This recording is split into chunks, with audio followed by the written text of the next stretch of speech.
ಲಕ್ಷ್ಮೀ ಹೆಬ್ಬಾಳ್ಕರ್ ವಿರುದ್ಧ ಆಕ್ಷೇಪಾರ್ಹ ಹೇಳಿಕೆ ನೀಡಿರುವ ಹಿನ್ನೆಲೆಯಲ್ಲಿ ಸಿಟಿ ರವಿ ಅವರನ್ನು ಬೆಳಗಾವಿ ಪೊಲೀಸರು ಬಂಧನ ಮಾಡಿರುವಂಥದ್ದು.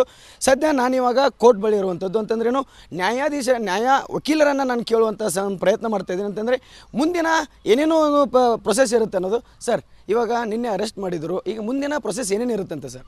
ಈಗ ನಾವು ಕಾಯ್ತಾ ಇದ್ದೇವೆ. ಸಿಟಿ ರವಿಯವರನ್ನು ಈ ಕ್ಷಣದಲ್ಲಿ ಮಾಹಿತಿ ಪ್ರಕಾರ ಅವರನ್ನು ನ್ಯಾಯಾಲಯದ ಮುಂದೆ ಹಾಜರು ಮಾಡ್ತಾರೆ ಅಂತ ತಿಳ್ಕೊಂಡು, ನ್ಯಾಯಾಲಯದ ಅವಧಿ 10 ಗಂಟೆಗೆ ಶುರು ಆಗೋದಿದೆ. ಅದಕ್ಕಿಂತ ಮುಂಚಿತವಾಗಿ ಗೌರವಾನ್ವಿತ ನ್ಯಾಯಾಧೀಶರ ಮನೆಗೆ ಅವ್ರನ್ನ ಕರ್ಕೊಂಡೋಗಿ ಹಾಜರು ಮಾಡುವಂಥ ಮಾಹಿತಿ ನಮಗೆ ಸಿಕ್ಕಿದೆ. ಆ ದೃಷ್ಟಿಯಿಂದ ನಾವು ನಮ್ಮ ಕಕ್ಷಿದಾರರ ಸಲುವಾಗಿ ಏನೇನು ವ್ಯವಸ್ಥೆಯನ್ನು ಮಾಡ್ಕೋಬೇಕು, ಜಾಮೀನಿನ ಸಲುವಾಗಿ, ಬೇಲ್ ಸಲುವಾಗಿ ಅದೆಲ್ಲ ರೆಡಿ ಮಾಡ್ಕೊಂಡು ನಿಂತಿದ್ದೇವೆ. ಮುಂದಿನ ಕಾನೂನು ಈಗಾಗಲೇ ಅವರು ಒಂದು ಸ್ಟೇಷನ್ನಲ್ಲಿ ಅವ್ರನ್ನ ಕೂರಿಸ್ಬೇಕಾಗಿತ್ತು. ಅವರು ಕಾರಣಾಂತರದಿಂದ ಗೊತ್ತಿಲ್ಲ, ನಿನ್ನೆ ಕಳೆದ ರಾತ್ರಿ 2 ಗಂಟೆಯಿಂದ ಎಲ್ಲ ಬೇರೆ ಬೇರೆ ಜಿಲ್ಲೆಗಳಿಗೆ ಅವ್ರನ್ನ ಕರ್ಕೊಂಡು ಹೋಗ್ತಾ ಇದ್ದಾರೆ ಅಂತ ಮಾಹಿತಿ ಇದೆ ನಮಗೆ. ಅವ್ರನ್ನೆಲ್ಲ ಕಡೆ ತಿರುಗಾಡಿಸ್ತಾ ಇದ್ದಾರೆ. ರಾತ್ರಿ ಬೆಳಗ್ಗೆವರೆಗೂ ಹೀಗೆ ಗಾಡಿಯಲ್ಲಿ ಕೂರಿಸ್ಕೊಂಡು ಅವ್ರು ತಿರುಗಾಡ್ತಾರೆ. ಅವ್ರಿಗೆ ಪೆಟ್ಟು ಆಗಿದೆ. ಎಲ್ಲೊಂದು ಕಡೆ ನಾವು TV ಕ್ಲಿಪ್ಪಿಂಗ್ಸಲ್ಲಿ ನೋಡಿದಾಗ ನಿನ್ನೆ ರಾತ್ರಿನೂ ಕೂಡ ಖಾನಾಪುರದಲ್ಲಿ ನಮ್ಮ ಒಬ್ಬರು ನ್ಯಾಯವಾದಿ ಚೇತನ್ ಮಣ್ಣೇರಿಕರ್ ಅಂತ ತಿಳ್ಕೊಂಡು ಅವರು ಹೋಗಿದ್ದರು. ಅವರಲ್ಲೂ ಕೂಡ ಪೊಲೀಸರು ಅವ್ರನ್ನ ಒಳಗಡೆ ಬಿಟ್ಟಿಲ್ಲ. ಒಬ್ಬ ಕಕ್ಷಿದಾರನಿಗೆ, ನಮ್ಮ ಕಕ್ಷಿದಾರ ಒಬ್ಬ ನ್ಯಾಯಾಲಯದಲ್ಲಿ ಅವನ ಮೇಲೆ ಗುಣ ದಾಖಲಾದ ಮೇಲೆ ಅವರಿಗೆ ತಮ್ಮ ನ್ಯಾಯವಾದಿಗಳ ಜೊತೆಗೆ ಮಾತನಾಡುವಂಥ ರೈಟ್ಸ್ ಇದೆ. ಆ ರೈಟ್ಸನ್ನು ಕೂಡ ಇವತ್ತು ಈ ಸರ್ಕಾರ ಕಿತ್ಕೊಂಡಿದೆ. ಅವ್ರ ಕಡೆಯಿಂದ ಗುಂಡಾ ವರ್ತನೆಯನ್ನು ಮಾಡ್ತಾಯಿದೆ. ನಮಗನಿಸಿದೆ ಈಗ ನಮ್ಮ ಸಿಟಿ ರವಿ ಅವರಿಗೆ ಅವ್ರಿಗೆ ಒಂದು ಏನಂತ ನಾವು ಥ್ರೆಟ್ ಇದೆ ಅವ್ರ ಮೇಲೀಗ. ಸೊ ಆ ದೃಷ್ಟಿಯಿಂದ ನಾವು ಇದರಿಂದ ಚಿಂತಿತರಾಗಿದ್ದೇವೆ. ಭಾಳ ಜನ ಇವತ್ತು ರಾತ್ರಿಯಿಂದ ಅವರೆಲ್ಲ ಜನಗಳು ಫೋನ್ಗಳು ಮಾಡೋದ್ರ ಮುಖಾಂತರ ನೋಡ್ತಾ ಇದ್ದೀವಲ್ಲ. ಸೊ ಹೀಗಾಗಿ ನಾವು ಅದಕ್ಕೊಂದು ಚಿಂತಿತರಾಗಿದ್ದೇವೆ. ಬೇಲ್ ಅಪ್ಲಿಕೇಶನನ್ನು ಕಾನೂನು ಪ್ರಕಾರ ಯಾವ ರೀತಿಯಾಗಿ ನಾವು ಮೂವ್ ಮಾಡ್ಬೇಕು ಅದನ್ನು ನಾವು ಅದನ್ನು ಮಾಡ್ತೀವಿ. ಒಂದು ಕಡೆಗೆ ತನ್ನ ಪಡೆಗೆ ತನ್ನ ಕೆಲಸ ಮಾಡ್ತದೆ. ನಾನು ಸರ್ಕಾರಕ್ಕೆ ರಿಕ್ವೆಸ್ಟ್ ಮಾಡೋದು ಇಷ್ಟೇ, ಇದೊಂದು ರೀತಿಯಾದ ಇದಾಗಿದ್ದು ಘಟನೆ ವಿಧಾನಸಭೆಯಲ್ಲಿ ನನಗನ್ನಿಸ್ತದೆ. ವಿಧಾನಸಭೆಯಲ್ಲಿ ಆಗಿರೋ ಘಟನೆಗೆ ಹೊರಗಡೆಯಿಂದ ಯಾವುದೇ ಫೋರ್ಸ್ಗಳನ್ನು ಹತ್ತದೇ ಇವ್ರು ಮಾಡ್ಬೋದಾಗಿತ್ತು. ಸೊ ಇದರಲ್ಲಿ ಏನೋ ಒಂದು ಕಡೆ ಷಡ್ಯಂತ್ರ ಸರ್ಕಾರದ ಕಡೆಯಿಂದ ಆಗ್ತಾಯಿದೆ ಅಂತ ಇಲ್ಲೆಲ್ಲರಿಗೂ ನೇರವಾಗಿ ಕಂಡು ಬರ್ತಾ ಇರ್ತಕ್ಕಂಥ ದೃಶ್ಯ ಇದು. ಅವರನ್ನು ಒಂದೇ ಕಡೆಗೆ ಕೂಡ ಹಾಕಿಲ್ಲ, ಬೇರೆ ಬೇರೆ ಕಡೆಗೆ ತೊಗೊಂಡೋಗಿದ್ದಾರೆ, ಬೇರೆ ಬೇರೆ ಜಿಲ್ಲೆಗೆ ತೊಗೊಂಡೋಗಿದ್ದಾರೆ ಅಂತ ಮಾಹಿತಿ ಇದೆ. ನೋಡೋಣ ಮುಂದಿನ ದಿನಗಳಲ್ಲಿ ಏನಾಗುತ್ತೆ ಇದ್ರ ಬಗ್ಗೆ ಅಂತೇಳಿ. ಇವಾಗ ಇಂಥ ಸಂದರ್ಭಗಳಲ್ಲಿ ಜನಪ್ರತಿನಿಧಿಗಳ ಕೋರ್ಟಿಗೆ ಹಾಜರುಪಡಿಸಬೇಕಾಗತ್ತೆ. ಆದರೆ ಇದು ಯಾವುದು ಪ್ರಕರಣಗಳು ಅಂತಂದರೆ ಏನಾಗುತ್ತೆ ಅಂತ ಮುಂದೆ ಅಂತಂದರೆ ಇಲ್ಲಿ ಯಾಕೆ, ಬೆಳಗಾವಿಯಲ್ಲಿ ಯಾಕೆ ಅಂತ ವೀಕ್ಷಕರಿಗೆ ಅದರ ಬಗ್ಗೆ ಹೇಳೋದಾದರೆ?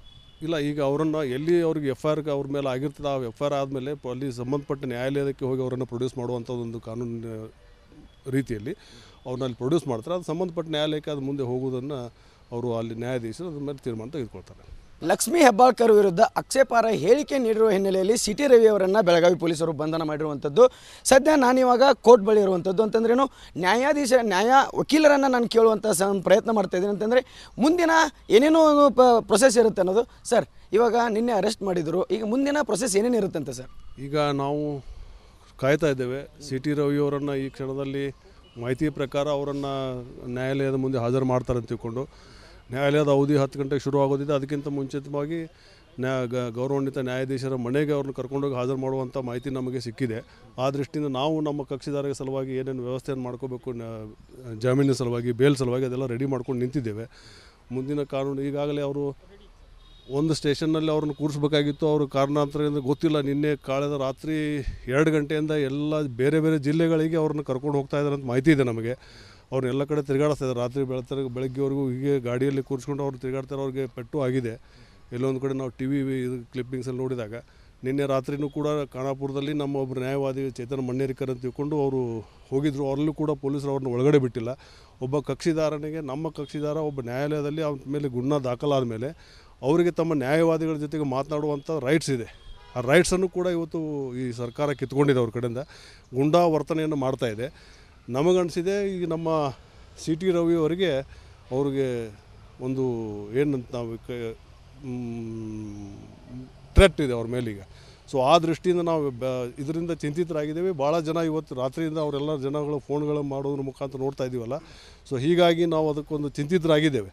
ಬೇಲ್ ಅಪ್ಲಿಕೇಶನನ್ನು ಕಾನೂನು ಪ್ರಕಾರ ಯಾವ ರೀತಿಯಾಗಿ ನಾವು ಮೂವ್ ಮಾಡ್ಬೇಕು ಅದನ್ನು ನಾವು ಅದನ್ನು ಮಾಡ್ತೀವಿ. ಒಂದು ಕಡೆಗೆ ತನ್ನ ಪಡೆಗೆ ತನ್ನ ಕೆಲಸ ಮಾಡ್ತದೆ. ನಾನು ಸರ್ಕಾರಕ್ಕೆ ರಿಕ್ವೆಸ್ಟ್ ಮಾಡೋದು ಇಷ್ಟೇ, ಇದೊಂದು ರೀತಿಯಾದ ಇದಾಗಿದ್ದು ಘಟನೆ ವಿಧಾನಸಭೆಯಲ್ಲಿ ನನಗನ್ನಿಸ್ತದೆ. ವಿಧಾನಸಭೆಯಲ್ಲಿ ಆಗಿರೋ ಘಟನೆಗೆ ಹೊರಗಡೆಯಿಂದ ಯಾವುದೇ ಫೋರ್ಸ್ಗಳನ್ನು ಹತ್ತದೇ ಇವ್ರು ಮಾಡ್ಬೋದಾಗಿತ್ತು. ಸೊ ಇದರಲ್ಲಿ ಏನೋ ಒಂದು ಕಡೆ ಷಡ್ಯಂತ್ರ ಸರ್ಕಾರದ ಕಡೆಯಿಂದ ಆಗ್ತಾಯಿದೆ ಅಂತ ಇಲ್ಲೆಲ್ಲರಿಗೂ ನೇರವಾಗಿ ಕಂಡು ಬರ್ತಾ ಇರ್ತಕ್ಕಂಥ ದೃಶ್ಯ ಇದು. ಅವರನ್ನು ಒಂದೇ ಕಡೆಗೆ ಕೂಡ ಹಾಕಿಲ್ಲ, ಬೇರೆ ಬೇರೆ ಕಡೆಗೆ ತೊಗೊಂಡೋಗಿದ್ದಾರೆ, ಬೇರೆ ಬೇರೆ ಜಿಲ್ಲೆಗೆ ತೊಗೊಂಡೋಗಿದ್ದಾರೆ ಅಂತ ಮಾಹಿತಿ ಇದೆ. ನೋಡೋಣ ಮುಂದಿನ ದಿನಗಳಲ್ಲಿ ಏನಾಗುತ್ತೆ ಇದ್ರ ಬಗ್ಗೆ ಅಂತೇಳಿ. ಇವಾಗ ಇಂಥ ಸಂದರ್ಭಗಳಲ್ಲಿ ಜನಪ್ರತಿನಿಧಿಗಳ ಕೋರ್ಟ್ಗೆ ಹಾಜರುಪಡಿಸಬೇಕಾಗತ್ತೆ. ಆದರೆ ಇದು ಯಾವುದು ಪ್ರಕರಣಗಳು ಅಂತಂದರೆ ಏನಾಗುತ್ತೆ ಅಂತ ಮುಂದೆ ಅಂತಂದರೆ ಇಲ್ಲಿ ಯಾಕೆ ಬೆಳಗಾವಿಯಲ್ಲಿ ಯಾಕೆ ಅಂತ ವೀಕ್ಷಕರಿಗೆ ಅದರ ಬಗ್ಗೆ ಹೇಳೋದಾದರೆ?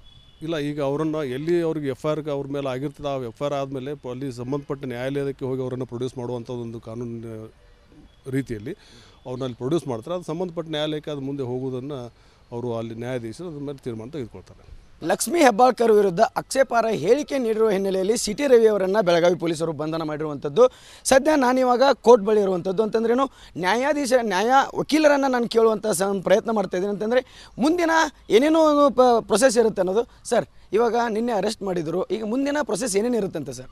ಈಗ ನಾವು ಕಾಯ್ತಾ ಇದ್ದೇವೆ. ಸಿಟಿ ರವಿಯವರನ್ನು ಈ ಕ್ಷಣದಲ್ಲಿ ಮಾಹಿತಿ ಪ್ರಕಾರ ಅವರನ್ನು ನ್ಯಾಯಾಲಯದ ಮುಂದೆ ಹಾಜರು ಮಾಡ್ತಾರೆ ಅಂತ ತಿಳ್ಕೊಂಡು, ನ್ಯಾಯಾಲಯದ ಅವಧಿ 10 ಗಂಟೆಗೆ ಶುರು ಆಗೋದಿದೆ. ಅದಕ್ಕಿಂತ ಮುಂಚಿತವಾಗಿ ಗೌರವಾನ್ವಿತ ನ್ಯಾಯಾಧೀಶರ ಮನೆಗೆ ಅವ್ರನ್ನ ಕರ್ಕೊಂಡೋಗಿ ಹಾಜರು ಮಾಡುವಂಥ ಮಾಹಿತಿ ನಮಗೆ ಸಿಕ್ಕಿದೆ.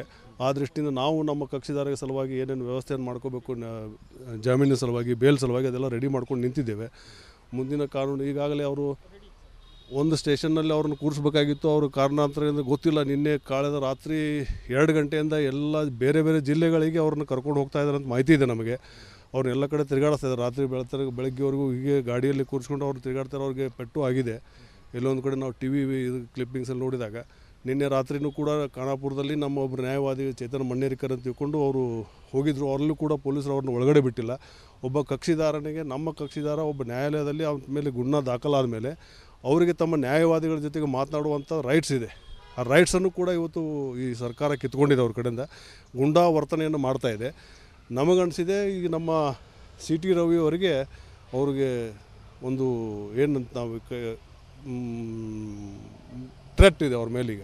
ಸೊ ಆ ದೃಷ್ಟಿಯಿಂದ ನಾವು ಇದರಿಂದ ಚಿಂತಿತರಾಗಿದ್ದೇವೆ. ಭಾಳ ಜನ ಇವತ್ತು ರಾತ್ರಿಯಿಂದ ಅವರೆಲ್ಲ ಜನಗಳು ಫೋನ್ಗಳು ಮಾಡೋದ್ರ ಮುಖಾಂತರ ನೋಡ್ತಾ ಇದ್ದೀವಲ್ಲ. ಸೊ ಹೀಗಾಗಿ ನಾವು ಅದಕ್ಕೊಂದು ಚಿಂತಿತರಾಗಿದ್ದೇವೆ. ಬೇಲ್ ಅಪ್ಲಿಕೇಶನನ್ನು ಕಾನೂನು ಪ್ರಕಾರ ಯಾವ ರೀತಿಯಾಗಿ ನಾವು ಮೂವ್ ಮಾಡ್ಬೇಕು ಅದನ್ನು ನಾವು ಅದನ್ನು ಮಾಡ್ತೀವಿ. ಒಂದು ಕಡೆಗೆ ತನ್ನ ಪಾಡಿಗೆ ತನ್ನ ಕೆಲಸ ಮಾಡ್ತದೆ. ನಾನು ಸರ್ಕಾರಕ್ಕೆ ರಿಕ್ವೆಸ್ಟ್ ಮಾಡೋದು ಇಷ್ಟೇ, ಇದೊಂದು ರೀತಿಯಾದ ಇದಾಗಿದ್ದು ಘಟನೆ ವಿಧಾನಸಭೆಯಲ್ಲಿ ನನಗನ್ನಿಸ್ತದೆ. ವಿಧಾನಸಭೆಯಲ್ಲಿ ಆಗಿರೋ ಘಟನೆಗೆ ಹೊರಗಡೆಯಿಂದ ಯಾವುದೇ ಫೋರ್ಸ್ಗಳನ್ನು ಹತ್ತದೇ ಇವ್ರು ಮಾಡ್ಬೋದಾಗಿತ್ತು. ಸೊ ಇದರಲ್ಲಿ ಏನೋ ಒಂದು ಕಡೆ ಷಡ್ಯಂತ್ರ ಸರ್ಕಾರದ ಕಡೆಯಿಂದ ಆಗ್ತಾಯಿದೆ ಅಂತ ಇಲ್ಲೆಲ್ಲರಿಗೂ ನೇರವಾಗಿ ಕಂಡು ಬರ್ತಾ ಇರ್ತಕ್ಕಂಥ ದೃಶ್ಯ ಇದು. ಅವರನ್ನು ಒಂದೇ ಕಡೆಗೆ ಕೂಡ ಹಾಕಿಲ್ಲ, ಬೇರೆ ಬೇರೆ ಕಡೆಗೆ ತೊಗೊಂಡೋಗಿದ್ದಾರೆ, ಬೇರೆ ಬೇರೆ ಜಿಲ್ಲೆಗೆ ತೊಗೊಂಡೋಗಿದ್ದಾರೆ ಅಂತ ಮಾಹಿತಿ ಇದೆ. ನೋಡೋಣ ಮುಂದಿನ ದಿನಗಳಲ್ಲಿ ಏನಾಗುತ್ತೆ ಇದ್ರ ಬಗ್ಗೆ ಅಂತೇಳಿ. ಇವಾಗ ಇಂಥ ಸಂದರ್ಭಗಳಲ್ಲಿ ಜನಪ್ರತಿನಿಧಿಗಳ ಕೋರ್ಟ್ಗೆ ಹಾಜರುಪಡಿಸಬೇಕಾಗತ್ತೆ. ಆದರೆ ಇದು ಯಾವುದು ಪ್ರಕರಣಗಳು ಅಂತಂದರೆ ಏನಾಗುತ್ತೆ ಅಂತ ಮುಂದೆ ಅಂತಂದರೆ ಇಲ್ಲಿ ಯಾಕೆ ಬೆಳಗಾವಿಯಲ್ಲಿ ಯಾಕೆ ಅಂತ ವೀಕ್ಷಕರಿಗೆ ಅದರ ಬಗ್ಗೆ ಹೇಳೋದಾದರೆ? ಇಲ್ಲ, ಈಗ ಅವರನ್ನು ಎಲ್ಲಿ ಅವ್ರಿಗೆ FIR ಅವ್ರ ಮೇಲೆ ಆಗಿರ್ತದೆ, ಆ FIR ಆದಮೇಲೆ ಅಲ್ಲಿ ಸಂಬಂಧಪಟ್ಟ ನ್ಯಾಯಾಲಯಕ್ಕೆ ಹೋಗಿ ಅವರನ್ನು ಪ್ರೊಡ್ಯೂಸ್ ಮಾಡುವಂಥದ್ದೊಂದು ಕಾನೂನು ರೀತಿಯಲ್ಲಿ ಅವ್ರನ್ನ ಅಲ್ಲಿ ಪ್ರೊಡ್ಯೂಸ್ ಮಾಡ್ತಾರೆ. ಅದು ಸಂಬಂಧಪಟ್ಟ ನ್ಯಾಯಾಲಯಕ್ಕೆ ಅದು ಮುಂದೆ ಹೋಗುವುದನ್ನು ಅವರು ಅಲ್ಲಿ ನ್ಯಾಯಾಧೀಶರು ಅದ್ರ ಮೇಲೆ ತೀರ್ಮಾನ ತೆಗೆದುಕೊಳ್ತಾರೆ. ಅಂತಂದರೆ ಏನು, ಇದಿಷ್ಟು ವಕೀಲರ ಮಾತಾಗಿರುವಂಥದ್ದು. ಕ್ಯಾಮ್ರಾ ಪರ್ಸನ್ ಗುರುಪ್ರಸಾದ್ ಜೊತೆ ಸಂಜು ಅರ್ಬಾವಿ, ರಿಪಬ್ಲಿಕ್ ಕನ್ನಡ, ಬೆಳಗಾವಿ.